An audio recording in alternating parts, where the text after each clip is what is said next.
Thanks for tuning in to this week's edition of the Brett and Matt Show. As always, he's Brett, I'm Matt, and we're going to go over a little recap of Week 5, so we'll just kind of jump into it. The Indianapolis Colts was a game that jumped out to me against the Texans. Gosh darn it all. Stupid Texans. I really expected them to play better. Thursday Night Football, prime time, in Houston with not Andrew Luck. And a guy that was on his deathbed apparently, and Matt Hasselbeck at quarterback who for the was Colts. sick. I was not expecting the performance that I guess I heard on the radio. I'm not gonna take any shots. Just gonna be classy and just glaze over the fact that some certain best player of all time had himself one good play, and that was it. Didn't do anything the whole rest of the game. Just going to glance over that. We had this discussion when we were drunk at Steak and Shake. But it's a lot easier to obviously scheme away. Like, the guy's getting held, doubled, and triple teamed every single play. So it's up to the rest of the team. What the heck was Clowney doing that whole time? Clowney is good against the run. I don't know what he's been doing in the past. And everybody else. I mean, obviously 3-4, you're not getting a pass rush from Wolfork on any given play. Like, that's just not happening usually.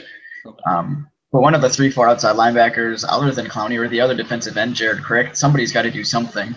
I did watch a couple plays where Crick literally got pushed like 8 yards sideways across the field, though. So he's just getting blown out of the hole. Crappy offensive line? Are you kidding me? Yeah, he hasn't been very good lately. But the quarterback situation, obviously, for the Texans, you look at Mallett was in. Yep, the wind knocked out of him or something for like a play. Also, Brian Hoyer just doesn't get off the field. They just kept him in. No matter how many times Mallett tried to hop back in, they just yanked him off the field, and they said, no, you're staying over here. He sat over on the sideline pouting the whole game, the exact opposite reaction that you want. I mean, I get it. You're mad that you're not playing, but, when Hoyer or somebody on your team scores a touchdown, show a little bit of excitement. It's just a bad situation, I think, there. And if I'm them, I'm just starting Hoyer because I like his demeanor better. Plus, he played better, with the exception of that last play. Yeah, that's a fair point.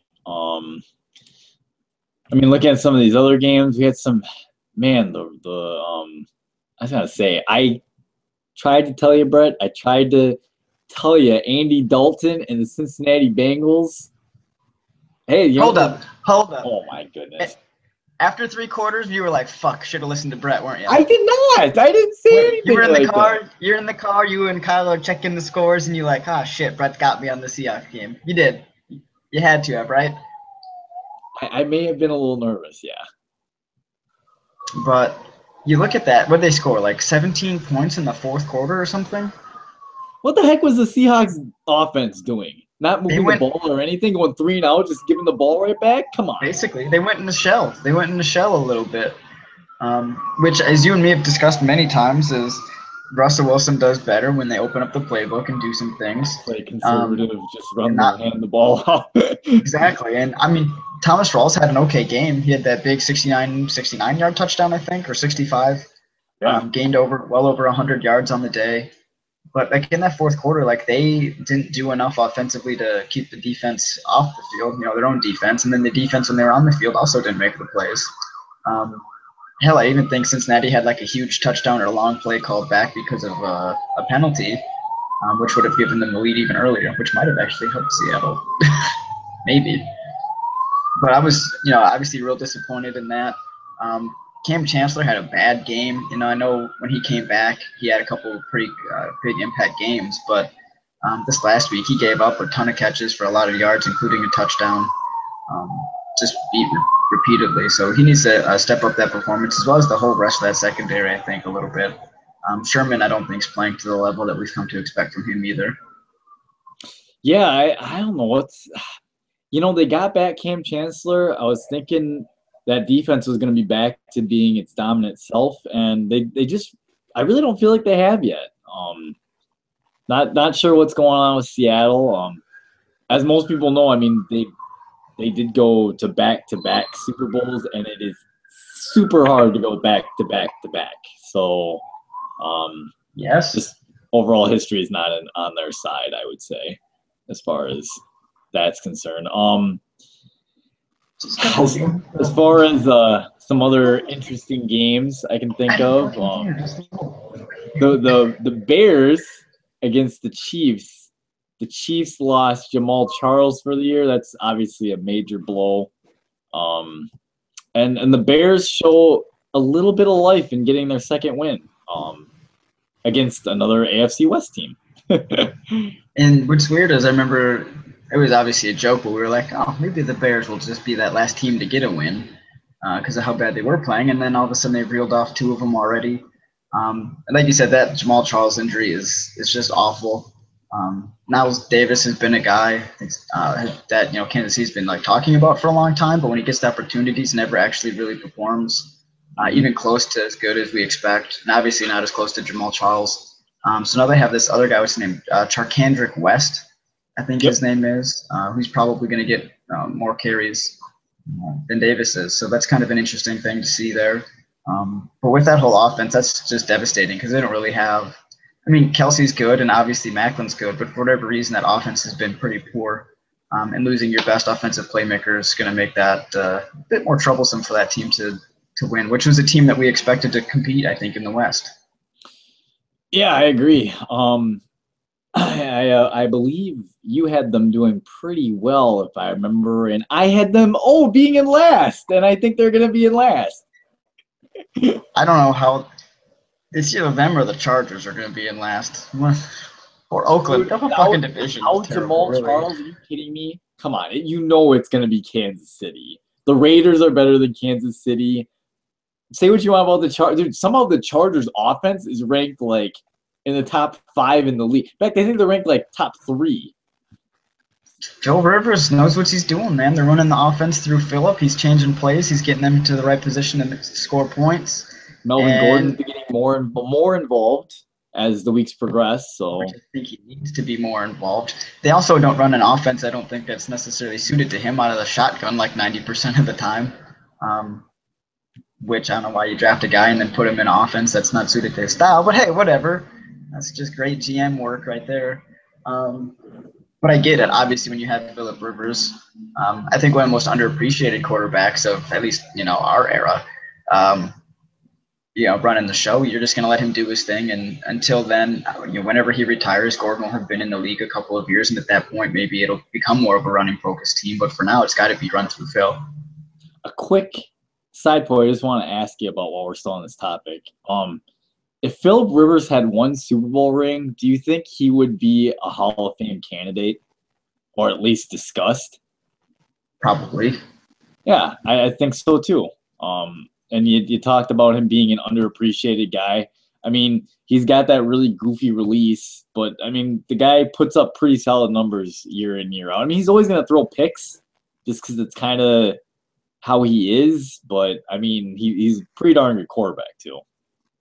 Yeah, and you saw this week, too, with Gates coming back. That beautiful throw, I think, was like a corner route. Mm-hmm. I think it was like the second touchdown to Gates. It was just an excellent throw. Obviously, he's benefiting from Gates being back. Not that Ladarius Green's terrible, but obviously he's got a lot more chemistry, and Gates is just probably a better tight end at this point anyway, still in his career. Yep. But, yeah, if they could have turned in, 1 Super Bowl win and maybe like another decent run to get to like a Super Bowl, which they probably should have when they lost to the Patriots in one of those years, then I definitely think we'd at least be talking Phil as like almost like a lock at this point for the Hall of Fame, given I know he's had a couple down years, but most people do. But like he's been excellent for the majority of his career. So it's kind of a shame that they never got there, but he's been excellent. So it's kind of nice that they're still running it through him. I agree.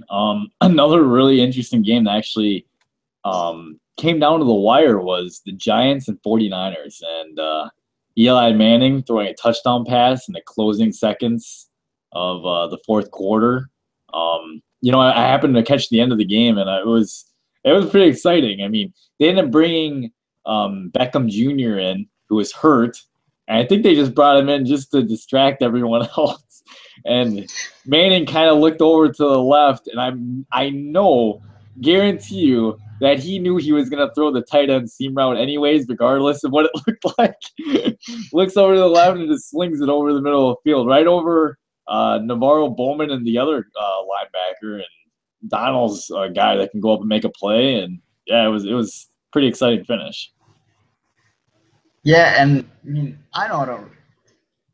I kind of feel bad for the 49ers because it was kind of like that time, like after these couple of weeks of like playing so poorly, that all right, maybe they'll get back on track, get this win, and then they just didn't. They just didn't get it done in the end, and they're just still failing. And then obviously look at what Jim Harbaugh is doing with Michigan. You're like, oh, maybe they shouldn't have run that Jim Harbaugh guy out of town. He's a pretty good coach, but for some reason, everyone there, including players and personnel on the staff, didn't want him there. Yeah. For our sake, he doesn't stay in Michigan too long. So looking ahead a little bit, I mean, we have some interesting dilemmas. Wait. Oh, here we go. We got to talk about the Steelers-Chargers. I know we talked about the Chargers, but that game ended.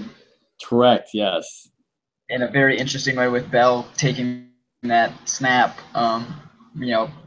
with no time on the clock, basically running out of a wildcat formation and running in for the score at the goal line, barely getting in too. He was, I think he was over by like 3 inches by the time his knee got down. Like it was close. What do you think of that play call of them going with that wildcat? I mean, it worked, but if you're a coach, do you run that play?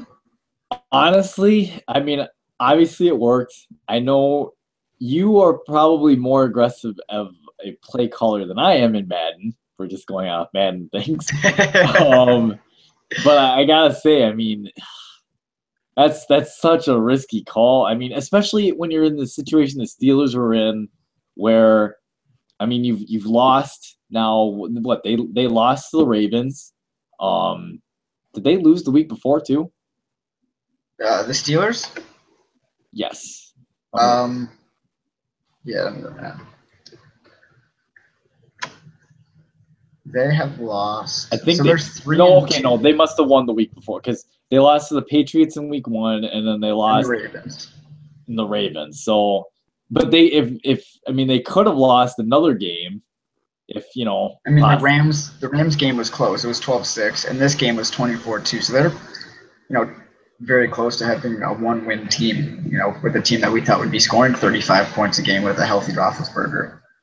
Right. I mean, it's a risky call. I mean, if they drop that game and they lose to the Chargers, if they ultimately end up losing the Chargers, I mean, that hurts. The Bengals are really separating themselves in that division. It's like if you almost drop that game to the Chargers, I mean, you wouldn't obviously be out of it. It's still a long season, but you would have a little bit of ways to go to try and play catch up, at least for winning the division. Yeah, and even if because when's Ben supposed to be back? He's officially ruled out this week. I think there's hoping for maybe like another week or 2 from now. Yeah. Yep. Where are the Ravens at in terms of standings? Let me take a look at that real quick. They are. You don't need to worry about the Ravens. They're like 1 and something, man. They're 1-4. They stink. They're Cleveland's awful. 2-3. They stink. So, but yeah, if they could. They're still 2 games behind Cincinnati, who has one of the best quarterbacks currently so far this season. Dude, he's on fire. It's going to be rough. And I think had Roethlisberger not gotten hurt, they probably let's see, because they lost. They probably only have the loss of the Patriots, man. Yeah, and was that week 1? Probably beat Baltimore. That's Baltimore's only win. Oh, my God. But they probably beat Baltimore, so they should only be like a game behind. I mean, I think when he comes back, they'll still at least contend. But, yeah, I think for now this is Cincinnati's division. Yeah, I definitely agree. So looking on to next week, we have some interesting situations here, starting with the Colts QB situation. I guess that was kind of touched on before. A little bit, but did you – okay, so but Michael Irvin apparently said, and I just read a quick blurb on NFL.com, that he said that he thinks that they should almost stick with Hasselbeck this week regardless of Luck's health when they're playing the Patriots. Did he say why? Basically, it was like as an excuse. If you guys lose, you can just say, hey, we weren't healthy. I mean, that's of all reasons probably the dumbest reason. I don't think that's an excuse. You got to say, you just play your guys. If that's the best chance Just to win, play you your got to try every guys. week. You're not Yes, going to you probably try every get the week. Patriots, but you got to try, right? You can't just give it to them. No, Bill I has completely been agree. playing well. But I thought that was an interesting situation there that Michael Irvin brought up, and I thought it was completely asinine, and I just wanted to address that quickly. No, I completely agree with you. I think you play to win, right? You don't play to maybe If we were healthy, we could have won. Well, no, you that's were. bullcrap. Exactly. In another quarterback situation, looks like Dallas is switching quarterbacks, going with Matt Castle now, right? Matt Castle, yep. It's been rough for Brandon Whedon. I mean, the implosion against Atlanta. Obviously the loss to the Patriots now. I mean, he just hasn't gotten the offensive production that the Cowboys need. And you gotta try. It's not that he's played god awful. It's just they almost need a spark or something. They gotta try and change it up. Like they're gonna keep falling behind. And if the Giants can manage to keep winning, I mean the Giants are gonna be front runners for that division. Yeah, The Eagles. Oh, what about the Eagles? You're gonna say they're gonna I be? said the Eagles gotta win too. They kicked the crap out of the Saints last week. They did. It's a very weird division. I don't even know what to think of football anymore. Everyone's winning and losing, and I don't ever know what's happening. Hence my awful positioning here in our pick'em league. We have to go for that. You have to go up that. But here's an interesting thing, right? So obviously Des Bryant's hurt, so the number one receiver is supposed to be Terrence Williams, right? Yep. So he's only got 14 catches, I think, this year so far. But he's been targeted 33 times, and of those 33, only 16 have been catchable. So that means half of the passes thrown his way are even catchable attempts. It's like, so that's, I think, an obvious indictment on like the way Whedon has been playing, is that you're giving your best receiver at best is going to catch half the passes thrown his way because you're not even putting them in catchable position. Doesn't help that he's also dropped 2 of those 16, so he's dropping 12% of his passes, which actually puts him at like bottom 10 so far in the league for drop rate. So you're not getting the protection out of. You're supposed to be number 1. Obviously, he's number 2 with Dez healthy, but then the quarterback's just not giving him enough opportunities either. I mean, maybe you want to say, oh, sure, when you get those opportunities, you got to take advantage of it. Hell, maybe he's just surprised that he's getting the opportunity because it's actually in a catchable spot because Brad Whedon just doesn't throw catchable balls. Yeah, so just kind of wanted to throw that stat up there too because Brandon Whedon is terrible. Got to try something. You got to try something else. Gotta try something else. Yeah, I agree with that. They can't just keep losing these ball games while they're waiting for Tony Romo. I mean, usually I've always told myself if your backup quarterback can win you half the starts that the starter can, I would be okay with that. Brandon Whedon's not doing anything. So they gotta change something up. As far as some other storylines go, here we go. I know we were going to discuss this. Undefeated team most likely to lose. So now, last week, or just yesterday, Atlanta lost to the Saints. I'm really upset about it because I would have had Atlanta in my top 5 power ranking. Which we'll do here in a second as well. But honestly, I thought the team most likely to lose that was undefeated would be Carolina this week. Carolina going into Seattle. Cam Newton hasn't beat Russell Wilson's Seahawks yet. I don't think it starts now. I could be wrong, but if I were to put money down, I would think Carolina loses this week. Yeah, of all the teams most likely to lose, I'm definitely in agreement here. I mean, looking at the Patriots and the Colts, doesn't matter who's playing quarterback. I'm still picking the Patriots, right? The Broncos play Cleveland. Obviously, the Falcons already lost to the Saints. Green Bay does have the Chargers, which should at least make it a sort of exciting game. But with the offensive line and the amount of pressure Green Bay's been getting on some quarterbacks, so I don't think he's going to have to get that ball out quick this week. And San Diego's defense is definitely, I don't think, going to really see. They're not going to stop anybody. So, yeah. It's of the teams this week, definitely Carolina most likely to lose. And I don't know. I mean, Seattle's been so up and down. They could be 1-4 if the refs get that call right. They could also be, there's like a couple losses that could have very easily been wins because they've just been that close. Obviously, the Cincinnati one going to overtime, so Cincinnati could have been that team that ended up getting the first loss. And they play the Bills this week, which I guess is sort of interesting because Buffalo is like that weird team that's like super high or super low, I feel like, every week.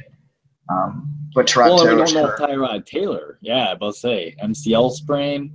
Rex Ryan says he might still play. That's ridiculous. He's plays. What I said, if all I know is that in fantasy he was projected to get me 0 points. So I put Mariota in just in case. Nice. And I'm not really happy about my quarterback situation with those two being my guys. That's all I'm saying. Though Tyrod does give me a lot of rushing yards, so I won't be too sad if he plays and can run around a little bit. But yeah, it's like so. As we were just talking, we're both in agreement that Carolina is most likely to be the team to lose of the undefeated teams. That's fair. So now we're getting to our top 5 teams. Who would be your top 5 teams, Brett? You want to start at 5 and work our way up to number 1? I want to start at 1 because I already know who like the top teams are, and I'm gonna have to think a little bit of who I want to put at the bottom. Okay, so we're gonna go with teams number 1, and I know who my 1 and 2 are right off the bat. I mean, it's Green Bay and New England. I don't know. It really is. It's Green Bay and New England. If anyone else says otherwise, they're out of their mind and aren't watching football apparently. Yeah, New England is almost on pace right now. If they score like 34 points or something, they're like on pace. Scoring-wise, at least, to be up with that team that was from 2007 when they set the record for most points. Dude, and they don't even have is just eating teams alive. Like they are just shredding. Absolutely. Now their secondary does worry me a little bit. I think they have like 3 undrafted free agents and like a 3rd rounder playing cornerback, given their injuries and some other things that have happened there.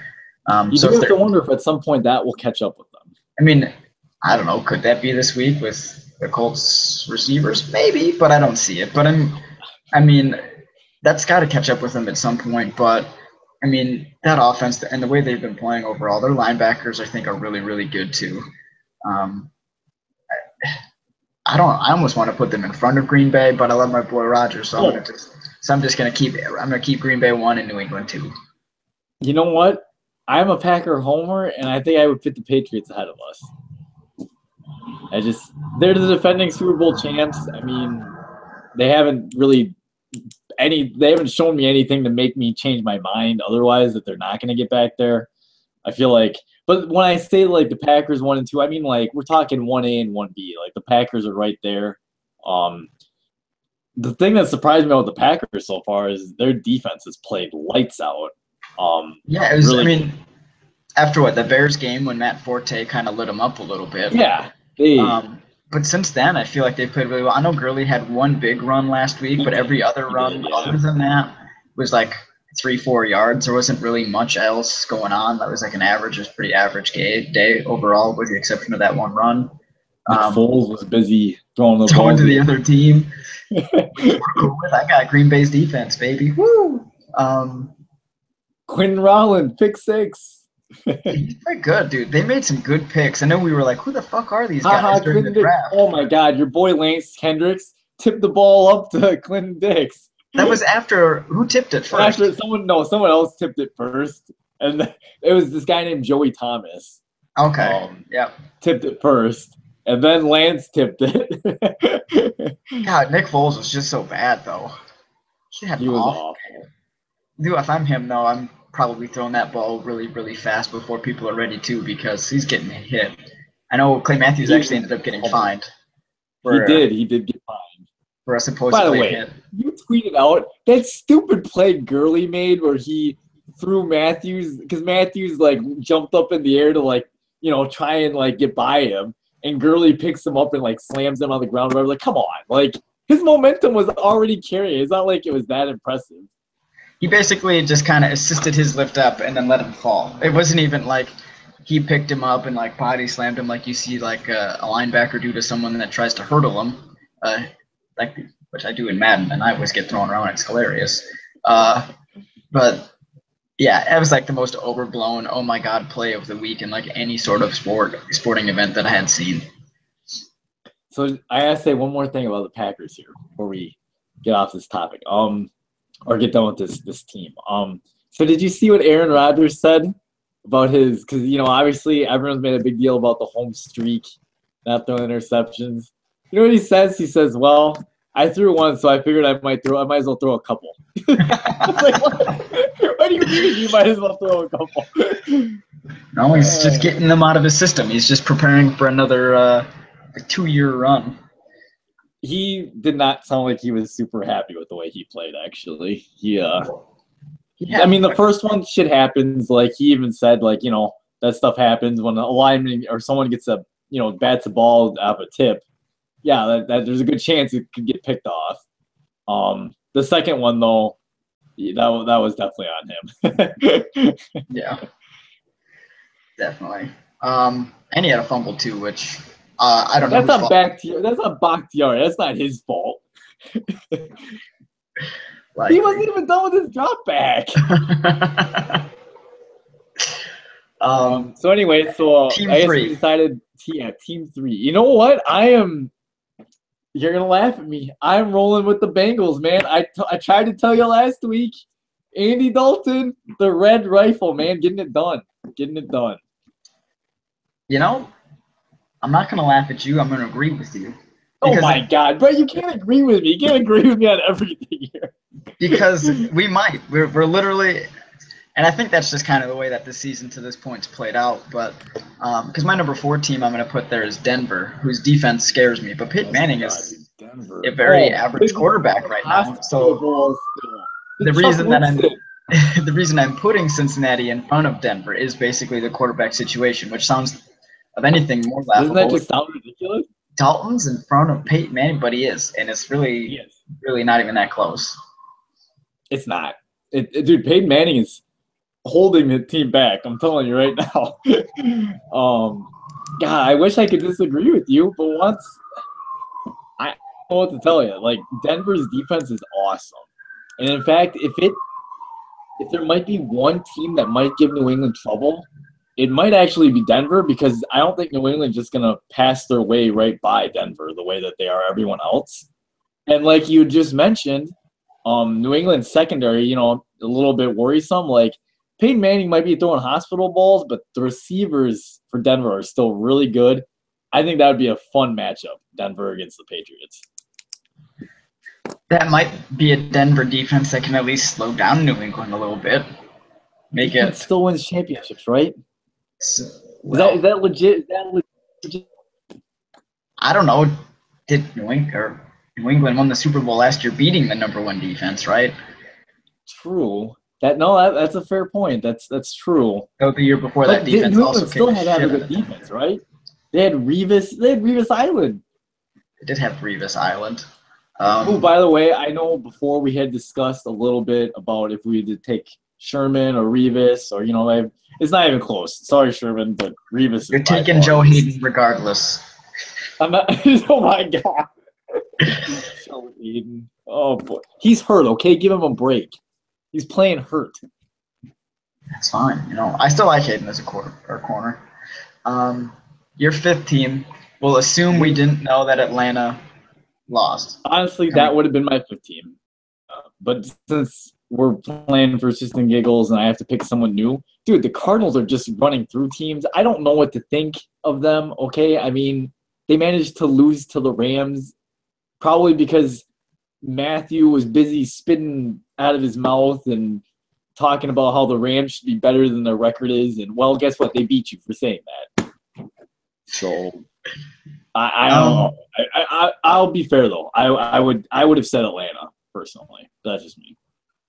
And obviously Atlanta's offense, they had a lot of mistakes that game, but I don't know what their yardage total was in that game in the end. But that offense still is scary as long as they can cut down on those mistakes. Coleman fumbled at least once. I don't know if they threw it. I think they had 3 turnovers, like a blocked punt for a score. I mean, yeah, blocked punt for a score. That's how I knew the Saints were going to win. They blocked a punt for a touchdown when Steve Gleason was in attendance. Oh, well, that's nice. Actually, I didn't know he was there. The guy who the statue outside the stadium is of him blocking the punt. What does that tell you? Why did I ever pick this stupid Falcons? Right, but even coming into this week, if I was going to pick a team, I was probably still going to go with the Cardinals in front of Atlanta. That's fair. I don't know why. Something about Atlanta. Maybe it's just my hatred of Matt Ryan. It doesn't really matter. How do you hate the guy? He's the saint. I don't know. He might be a very good guy. And he's definitely a top 10 quarterback. I just don't like him for some reason. Of course. So I'm going to put Arizona there. So it looks like for the most part we're in agreement. It goes, Green Bay and New England, 1A, 1B in some sort of order. We flip-flopped them. Cincinnati, Denver, and then with Atlanta's loss, we're going to say Arizona's there at number 5. This is despite the fact that Carolina is undefeated and they still aren't making our top 5. Sorry, Carolina. You know what, Carolina, though? Everyone keeps doubting you. Prove us wrong. I mean, keep using that motivation. Yeah. I mean, if they keep winning, at some point somebody's going to have to recognize the fact that they are undefeated, 5, 6, 7 games into the season. So I tell you what, if they win this week and they beat Seattle in Seattle, I might have to rethink about my top 5 a little bit. Fair enough. Who you got in the bottom 5? We going with the worst team? Dude, the Lions are awful. Okay, I mean, they're bad. They benched Stafford. They're so bad because he sucks. I don't get it, man. The Lions have got to be. Are they probably my worst team? They haven't won yet. They're the only winless team, I think. I believe you're right. Yeah, I got to go with the Lions, man. It's the worst team. I don't think. This is gonna sound stupid. Has Miami won yet? They won 1 game. Oh, you're right. Yeah, they did. Okay. I mean, Miami's got the first game. The Bears keep managing to squeak out these victories, or I would say them. What about? Okay, how about now? We mentioned them earlier in the podcast. How about the Chiefs? They're 1-4. They don't have their running back anymore. They got to be even at 1-4 on the way down without their running back, right? Right. I mean, the Chiefs are there. The Ravens are there. Houston and Jacksonville are there. Jacksonville, Houston. Yeah, Jacksonville and Houston, dude. Houston, yeah, there we go. I mean, we just named a bunch of terrible teams. I don't really have an order besides that. I think the Lions are the worst. Yeah, the Lions are trash. Washington's probably kind of trashy too. I don't know how many wins they have. They must have 2 wins at this point somehow. They do. But yeah, I mean, I would say Detroit, 49ers got to be in there as well. I'm going to say Detroit. Sorry, San Francisco, but there's just something about you. I know that one game got us really excited because you looked really, really good, but you haven't looked the same since that game. So I'm going to go them at second worst. I'm putting Kansas City third to worst. And then you gotta put Baltimore somewhere. Baltimore's bad.